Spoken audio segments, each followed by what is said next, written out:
Whistler, Canada Grand Touring conjures pictures of driving through the south of France, across wine country, over the Pyrenees, politely wafting through ancient, picturesque towns, and then barreling down an autostrada at preposterous speeds toward the sapphire waters of the Mediterranean, arriving rested and ready for the day's adventures. For less affluent mortals, these adventures are out of reach, yet with the 2018 Mercedes-Benz E400 Coupe, the German manufacturer has delivered what amounts to a downsized two-door S-Class, ready for the French Riviera or a more affordable 7-hour trip through the seemingly endless emerald expanses of British Columbia. Finally sitting on a chassis of its own, the new E-Class Coupe is placed strategically between the hyper-luxurious S-Class Coupe and the more pedestrian, but nevertheless well-appointed, C-Class Coupe.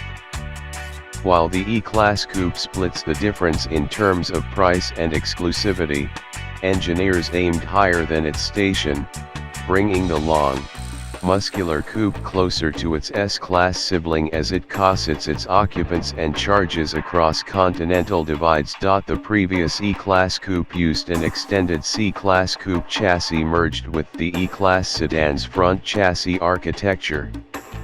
Given these Frankenstein's monster-like beginnings, it wasn't the super luxe automobile Mercedes-Benz had intended, nor was it what the brand's reputation for lavish vehicles needed, a black spot. Its status on the line, Mercedes-Benz delivered the 2018 E-Class Coupe on a modified 2017 E-Class sedan chassis, which extended the wheelbase by 4.4 and widened the track by 2.9 from the previous generation. With its overall increase in length and width, the cabin's dimensions grew, ensuring comfort for occupants, especially those in the rear seats, which are no longer suitable just for hobbits and dwarves. Rear seat legroom is up by January 1/8 inch, shoulder room by January 3rd inch, and headroom by 0.6 inch. These figures may not sound overly impressive, but it's enough fit a 6'4" individual without removing limbs with a bone saw. There's still a need to scrunch down so as to not scrape the roof, but it's minimal, and there's more than ample room for average-sized humans. A suite of safety and technological systems make the E-Class Coupe the smartest car in Mercedes-Benz's lineup. Unlike previous decades where the S-Class was the trendsetter in terms of safety and tech, with the debut of the E-Class, Mercedes-Benz has apparently passed the torch.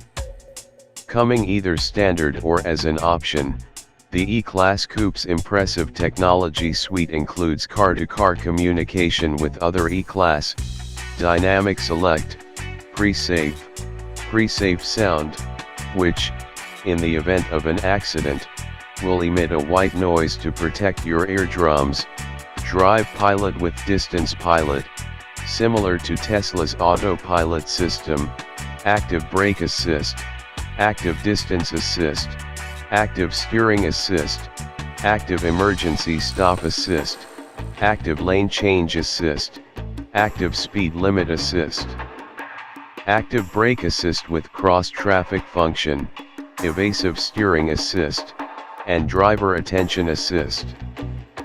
Besides the safety technology, which will assuredly be seen on more pedestrian automobiles soon, as demonstrated with the S-Class's history of technological trickle-down, the E-Class Coupe can also be had with inductive wireless charging, an intelligent LED light system that can greet you with the car's tail lamps, and the car's 12.3 common display infotainment center that allows the driver or passengers to change a host of variables throughout the car, including the accent colors and air freshener smell. If it wanted, it could probably do your children's calculus homework as well. Ahead, A day-long journey through British Columbia's breathtaking gnarled jade forests lay before us. We'd cross its meandering roads snaking through the countryside's 1,000-foot granite cliffs, avalanche-distorted forests, alpine streams, soaring waterfalls, and otherworldly cloud formations, all within the day. A perfect test for something designed to waft its passengers from point A to point B without fuss or exhaustion, all while breathing in this country's spectacular majesty amid a continuous stream of music from the optional Burmester audio system. Settling into the indulgent leather seats, the superb heat and massage functions were immediately turned to the max. Even in the beginning of summer, the morning air at this latitude is cold and there's still more than enough hard-packed snow in the mountains to chill your bones. The air, however, never reached the cabin. The thick-walled glass insulates occupants from the world outside, encasing them in a cocoon of silence and warmth. The only wisp of NVH that travels through the cabin is some noise from the tires. On buttery smooth roads, you can speak at a whisper. Add a bit of surface pitting and you'll have to increase your volume ever so slightly. The E400 Coupe is an excellent driver's car, too, detailing the road's imperfections and nuances along the winding back roads. Mercedes-Benz has done wonders with the electric power steering. There's never a moment of mistrust between the driver and the car. Add air body control and you'll be amazed by how well this heavy, all-wheel drive coupe can maintain its composure just as well as a handful of today's newest sports car. But while fast-paced directional changes are possible, they aren't necessary or even wanted by the E-Class Coupe's consumers. These aren't AMG fanatics. Once the outside air warmed, we lowered all four windows and one of the best features on the E-Class Coupe came into view, its lack of B-pillars. Without struts connecting the doors and roof, the E-Class Coupe resembles an ancient Roman arch connecting the front to the rear in an elegant bridge, and giving the driver and passengers a nearly 180-degree view outside. As an added benefit, because there are no B-pillars, there's no wind buffeting inside, giving the car a convertible-esque feel, a characteristic furthered by the standard retractable glass panoramic roof. Either closed or open, the E-Class Coupe feels special partially because of its use of glass. Furthering the air of specialness is the coupe's engine. Unlike its sedan sibling, which can be had with the rather unrefined 4-cylinder, the twin-turbo V6-powered E400 is the only version available, at least until AMG has its way with the car.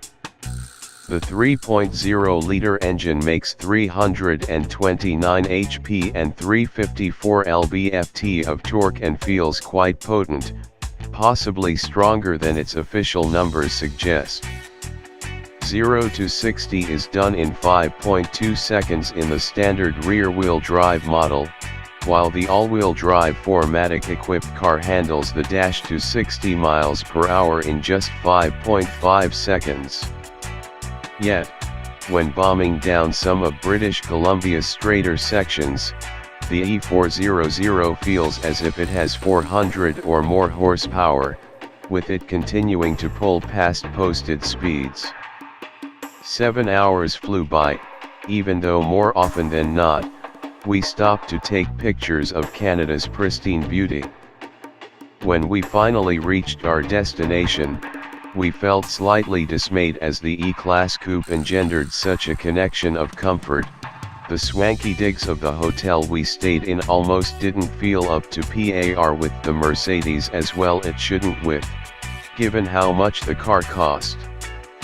While the E-Class Coupe starts at a relatively reasonable $59,895, especially when you consider that it offers nearly the same level of refinement as the $123,745 S-Class Coupe. Our test car was almost $90,000 with a host of options checked off. Yet, that number doesn't seem out of the realm of what this car should cost. Granted, it isn't an S-Class, as Mercedes-Benz's Halo Coupe is still a fair distance more luxurious and pricier than its E-Class brethren. Yet, even for our detail-oriented eyes, it's hard to spot the differences between the top and middle rungs of Mercedes-Benz's coupe ladder.